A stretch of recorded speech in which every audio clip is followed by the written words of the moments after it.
On a certain day, I received a letter from a private soldier named Gratmar attached to the garrison of San Francisco.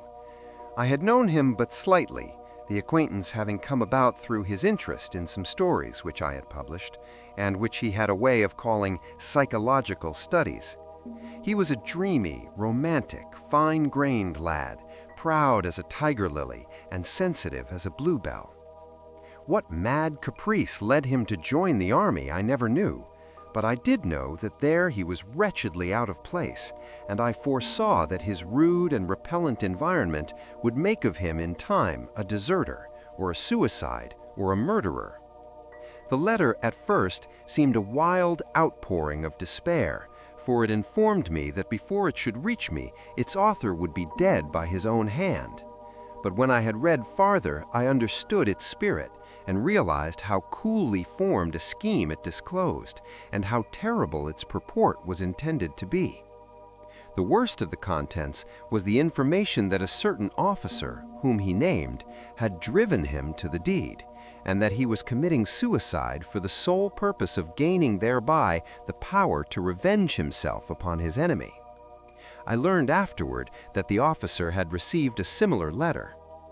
W.C. Morrow achieved a modicum of fame and fortune writing weird tales, such as this, in San Francisco journals and newspapers in the early 1900s, then is just sort of drifted out of the scene.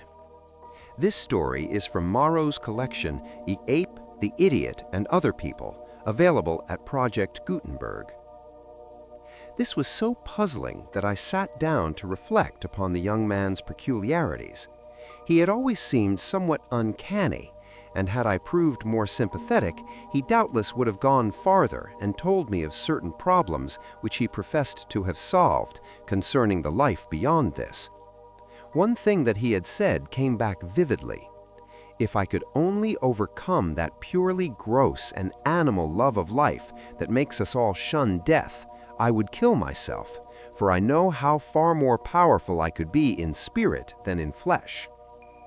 The manner of the suicide was startling, and that was what might have been expected from this odd character.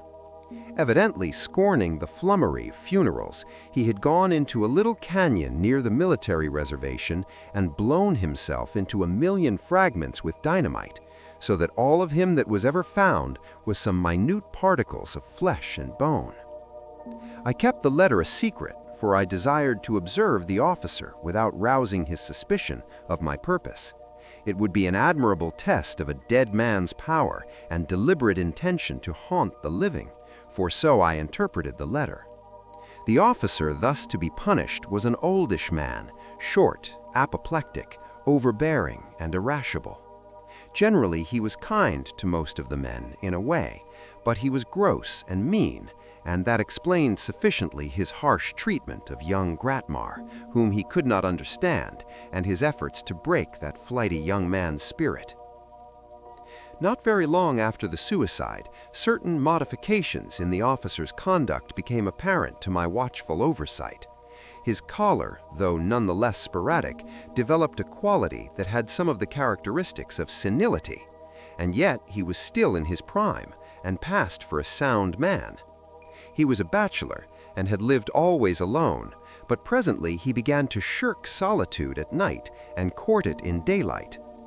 His brother officers chaffed him, and thereupon he would laugh in rather a forced and silly fashion, quite different from the ordinary way with him, and would sometimes on these occasions blush so violently that his face would become almost purple. His soldierly alertness and sternness relaxed surprisingly at some times, and at others were exaggerated into unnecessary acerbity.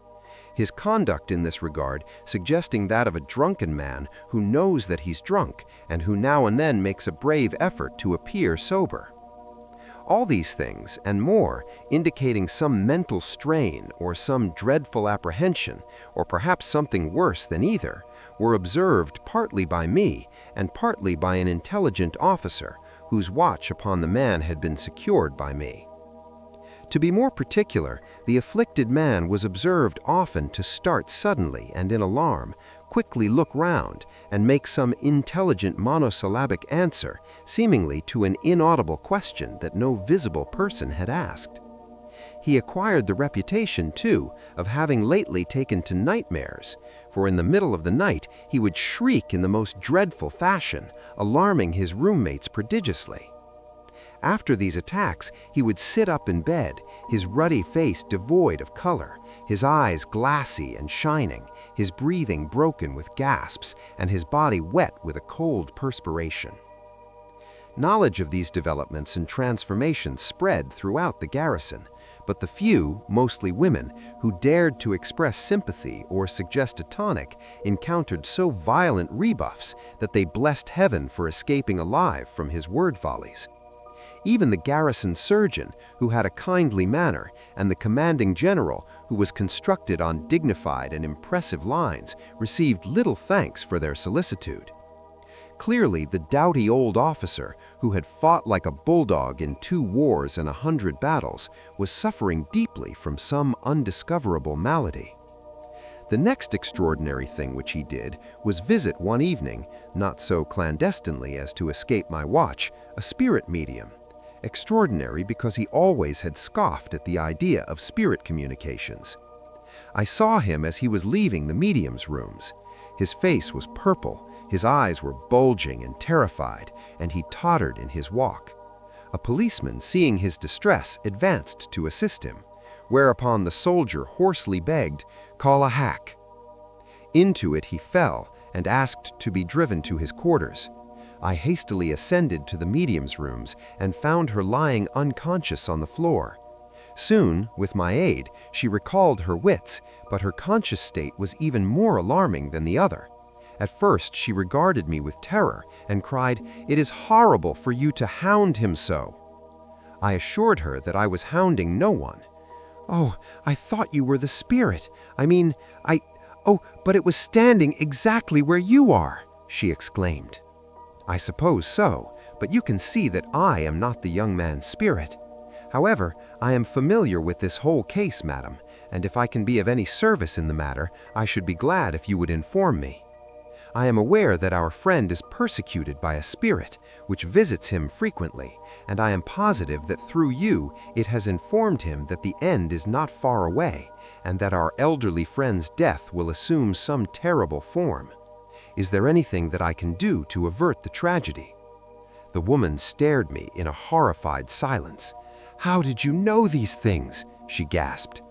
"That is immaterial. When will the tragedy occur? Can I prevent it?" Yes, it will happen this very night, but no earthly power can prevent it." She came close to me and looked at me with an expression of the most acute terror.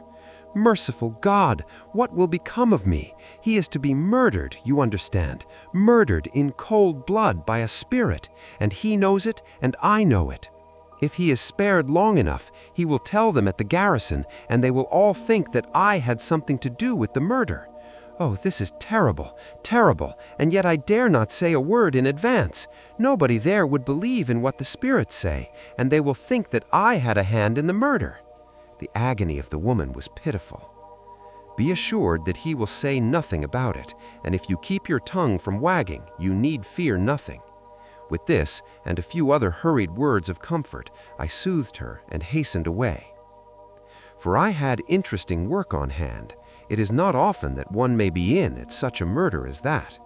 I ran to a livery stable, secured a swift horse, mounted him, and spurred furiously for the reservation. The hack, with its generous start, had gone far on its way, but my horse was nimble, and his legs felt the pricking of my eagerness. A few miles of this furious pursuit brought me within sight of the hack, just as it was crossing a dark ravine near the reservation. As I came nearer, I imagined that the hack swayed somewhat, and that a fleeing shadow escaped from it into the tree-banked further wall of the ravine. I certainly was not in error with regard to the swaying, for it had roused the dull notice of the driver. I saw him turn, with an air of alarm in his action, and then pull up with a heavy swing on the reins. At this moment, I dashed up and halted. "Anything the matter?" I asked. "I don't know," he answered, getting down. I felt the carriage sway, and I see that the door is wide open. Guess my load thought he'd sobered up enough to get out and walk without troubling me or his pocketbook. Meanwhile, I too had alighted, then struck a match, and by its light we discovered, through the open door, the load huddled confusedly on the floor of the hack, face upward, his chin compressed upon his breast by his leaning against the further door, and looking altogether vulgar, misshapen, and miserably unlike a soldier.